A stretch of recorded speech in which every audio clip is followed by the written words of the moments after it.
there is no perfect country. You're going to face challenges. So we've had 100% visa approval rate this year for our UK students. Studying abroad is the dream for many Nigerian families, but behind the admission letters and glowing campus photos, there are some hard truths most people don't talk about. Today, I have with me somebody who is a consultant in international education.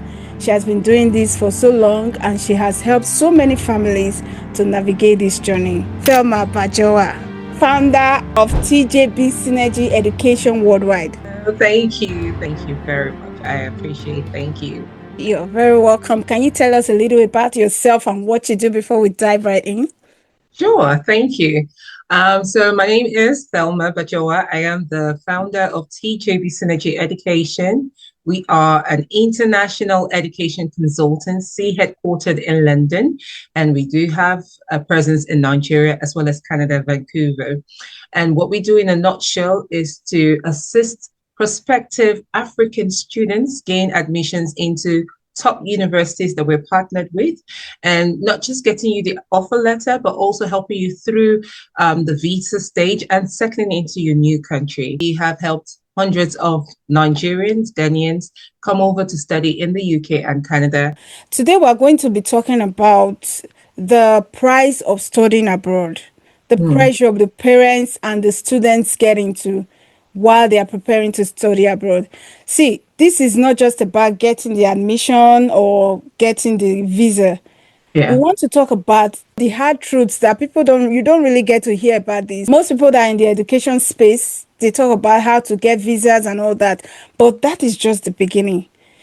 Thelma here today is going to tell us the hard truths about what you should consider before you pack your bags as a Nigerian coming abroad. So my first question today is expectation versus reality. Yeah. Yeah. So what do most Nigerian families expect when they send their children abroad to school? There is that high expectation that you're going somewhere new and there must be, should I say in a layman's term, you're going to heaven, so it has to be better than where you're leaving, right? And you see, there's one thing I do with my students, which is to obviously tell them the reality and the truth. And our vision and mission with TGP Synergy is transforming life through education. I think first and foremost, the intentions has to be genuine. Why are you actually intending to go to study abroad? What is your reason? Right? Are you going because you want to further your career? Are you going because you want to learn in a new country or gain experience? Establishing your reason is also a form of base foundation for us to be able to help you navigate. And obviously, like I said, we are very thorough. I was once an international student. I studied in the United Kingdom and I moved to the UK as a teenager. So I've been through the system. So you know, what better person to explain to you the hard truth? One thing I do let them know is that there is no perfect country. Okay, there's no perfect place. You're going to face challenges. So I prepare you for what is to come. I start with the end goal in mind. It's not just about getting that offer letter and saying all the things that you want to hear, because what most parents want to hear is, okay, you get to the UK or Canada or Australia and you're going to get a job 24/7 just like that, and things are going to be automatically better than the way you left your home country. But the truth is that that's not the reality, because we all pass through it, be it through study route or through work permit. You will have a stage, a phase where you will pass through some difficulties, and it's my job to kind of prepare you and give you the tools on how to, go through these challenges that you will most likely face and help you through the process. So, but what I say in a nutshell is, being of Nigerian heritage, and also the fact that I have just visited Nigeria, I tell people that either whether the UK or Canada or Australia or New Zealand, whichever country you choose, I still believe that the education systems in this country that I've mentioned is a lot better than Nigeria at the moment. So whatever you're leaving, you are going to meet better. That is a given fact. And I also tell students and even the guardians of the students that they need to look at education as an investment. Everyone should look at it from a business perspective, you are investing in yourself. And as an investor, you want a repayment in your investing. You want to get your money worth. So this is where we come in, helping you choose the right course so that you know that, okay, with this course, there is the higher probability of getting a job even before you finish your studies, and also the cities that you choose to settle in. What you said is one thing that is common among most parents is an investment. So they are expecting returns, for Yeah. instance. And sometimes, let me just chip this in because what I picked from what you said about the expectation is that sometimes if they think that their children will get a job like Mm. this, but it's not always like that, right? No, no. So one thing you should know is there are menial jobs, okay? So let me lower your expectation. If you think that you're coming into the UK for the first time ever or Canada, and you expect to work in this hybrid company, office job and all that, the chances of getting it is like extremely slim because you do not have i.e. Canadian work experience, UK work experience. So you're most likely going to get jobs like, working in a restaurant like McDonald's, like nothing to say there's anything bad there, but it gives you that experience that you need as well. So when you have that expectation now, there's also a high chance that you could probably come and get a job in a call center. So that's an office setting. But when you start off with your expectations quite low, in the sense that, okay, I am happy to work as a care support worker or in a restaurant, and then you come and you get something better. At least that is now meeting above your expectation, as opposed to think that when you come to the UK, you're straight away going to get those office job and all that. No, it doesn't really work that way. But one thing I want to even say that, for instance, our partner schools, one good job that they do is that they really do help students. That's why most of our courses or programs, they come with internship, and they help you get this placement with these companies, and that helps get that experience on your CV. So that's really nice, that internship part, because it not only gives you that experience, it will pay your bill. And Yeah, like Canada, that wants Canadian experience, you are already building your Canadian experience from school. absolutely. So my next question, let's talk about the elephant in the room. I Okay. already said it's an investment. Many people Mm-hmm. invest in their kids to go abroad. Mm-hmm. Truth is, I would say, I don't know, I'm trying to be conservative. 90% of the people traveling abroad are not just going there to study and come back. 90%. Most of them want to go I there guess to. I belong to the 90% population because I never went back to Nigeria. Okay, thank you for being candid. Yes, I wanted to say 99%, but I'm trying to be conservative. So, Yeah. because most people, it's a lot of money and energy and Mm. everything you It is. invest into Yeah. this journey. So, Mm. most people go there to study, and then the hope or the plan is to find work and live Yeah. abroad.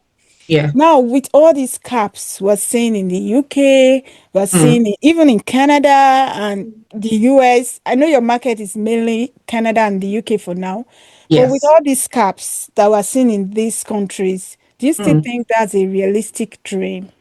Absolutely, absolutely. Very much realistic. I think the cap is just to get those who, like I said, you have the good intention, the genuine intention, which is why working with a very reputable agency, consultancy like us is what you should be aiming for, because these are the things we're going to screen you for.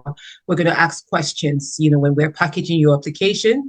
Those are the things we look at because they just want genuine people. And I'll give you an example.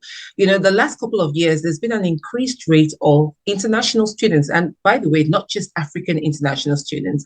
So international students from other countries who come into the UK or Canada and they don't go to school. They literally check in, yeah, they come in and they don't attend school and they want to seek asylum. And some of them just disappear and sit there. And the last couple of years, it's increased. And then we're having housing issue, not enough houses and jobs. And these are people who are here through study visas, right? So that cap is just so that they can get people who are actually going to come and study because they want you to come and study, come and learn. And to be honest with you, they will give you that job after you study. Now, I will tell you from a probability or percentage, like in my time and even now, and even my students, all of them have jobs. All of them have Wow. jobs after university. So the UK and Canada is not saying, I'm not going to give you visa. No. In fact, we've had 100% visa approval rate this year for our UK students. I proudly say that, right? So they would not give you visa. They just want to see that you're genuine, that you're going to come and you actually are going to study. You're going to go for your attendance rate is going to be 100% or at least 96%. You're not going to come and abscond and ask for asylum. So how do they do that? They have given a bigger criteria now, screening criteria when they're looking at it. So I give you an example. Even if you have 500 million naira in your account, right? And in your mind, you're thinking, oh, yes, I have a lot of money. It's okay. I've made the proof of funds. Believe you me, Canada will still deny you visa. Wow. If they feel your credibility and there's no genuine interest. And how do they find out this genuine interest? It's by your personal statement, your statement of purpose. You know, what is it about you? Why are you coming to study? And what do you have plans of going back home? You know, because when you give them that notion that you are coming and I don't want to go back, I'm just coming, it almost feels like you're thinking, okay, this person is going to come. They probably wouldn't study and they would never go back, you know? So it's that genuinity. So there are still people who are coming, but the right people with the right intentions are the ones being given visa. Okay, that's really like a relief because when we hear these caps, Mm, it's like all roads closed. But now what mhm. you're saying is consultant like yourself, Yeah, you screen them and I know you don't take everybody, not everybody that you just screen and know that okay, this one is serious, this one is yeah, serious. And it's like your screening process is paying off because at the end of the day, you're getting 100% acceptance absolutely, and your students absolutely, are getting jobs after they graduate. absolutely. And I think that let me just chip in there. First and foremost, I don't want to take the full glory. I have to give the glory to God, because you know the founder of TJB is truly God, and so there is no application that we start without God in hindsight, to be honest. But secondly, I think it's the intentionality as well. So, for instance, as much as I am an education consultant, I go for training. So I have certification for UKVI. I go for webinars. I get myself on top of the board. I make sure that I'm reading. I make sure I'm not using blogs or what people are saying. I'm actually going to the source to learn. And so when I'm screening students or when I'm helping my students, I am helping them as if I am a caseworker working for IRCC or the UKVI. So let me give you a shocker. All my students this year got their visas in a space of 1 week. Now, it takes 3 weeks for the UK to give standard visa, but they all got their visas for 1 week. Why is that? And that's because I'm certain they've seen the application. They're thinking, wow, okay, there is nothing to question about this. We got to stamp this. And even my Canadian students, it took 21 days and they got their visas. So for me, I screen students as if I am a caseworker. And the reason I'm able to do that is because I have gone for trainings and from the source, I know what they're looking for. I know the sort of package that they want to see. And that's what we give to them. It's like I should give you a round of applause because I like your mode of business. I like how you go about it. So Mm, you are not trying to massage anybody's ego and make them go through a process you know they will not be successful with. You absolutely. screen Yeah. them like the UK visa people. That's why you get these results you get. So Absolutely. yeah, you Absolutely. do your homework. My next question is Mm, financial obligations. So we know that these school fees are not cheap. mm, Everybody knows that. Even some absolutely. school fees are like a whole Absolutely. year worth of salary. And Mm-hmm, that's for the affluent people in Nigeria because mm, now the mm, naira is down and mm-hmm. changing naira into these foreign currencies to pay school Difficult. fees Mm, is a mm, lot. So it how is. are families coping and how are the schools you work with helping to cushion these fees? Like, are there any things like scholarships or anything for students? Good question. I think you've just asked a valid question. So there are two questions you asked. I'm going to start off with from the parents or the families. How are they coping in terms of, so like I will tell a student. So let's do role play. So if I speak to a student and they're saying, oh my God, it's so expensive and all of that. First and foremost, let's establish something. These students need this opportunity more than I do. And there's a saying, it is the person who wears the trunk that knows how much it hooks them, right? Exactly. So they will tell me what they want to tell me about them, but they know how much this means to them. Okay. So when something means so much to you, good example, maybe you needed money to save someone that you loved through surgery and all of that, and the person means so much to you, and you look into your bank account and you realize that I don't have the money, the deposit that the doctor needs, but you want to save the life of this very loved one. My dear, that money is going to come because that means a lot to you. You don't need anyone to tell you, right? Which boils down again to the intention. So when a student comes to you, and most times I love it when, or rather, not most times, all the time, I love students who have already done a research before you even come to a consultant. You want to study abroad. What do you even know about studying abroad? How much are the ranges of the tuition fee? Have you gone online? Have you gone to schools? Have you done some comparison to see? At least I need you to have that knowledge. Don't just take the words of someone or a consultant. You go do your homework first. Then secondly, how much does this mean to you? How much is this going to change your life and that of your loved ones? Now, I can't determine that. You will determine that. And if it means so much to you, I tell you, 9 out of 10, that money comes out. I don't know how, but it comes out. I've had students who have sold lands. I've had students who have sold their vehicle. I've had students who have even gone to take loan, because it means so much to them.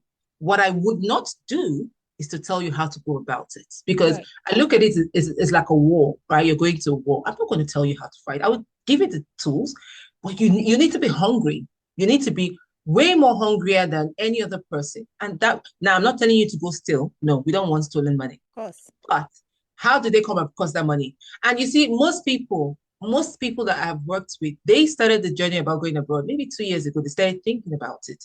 Maybe they had plans, they had vision. They said, okay, if we work and if I do this business and do that in the next 2 years, I'll be able to save up. And they realized that in 2 years. So you might not have the money right now, but they start the process now. So that's one thing I need to say.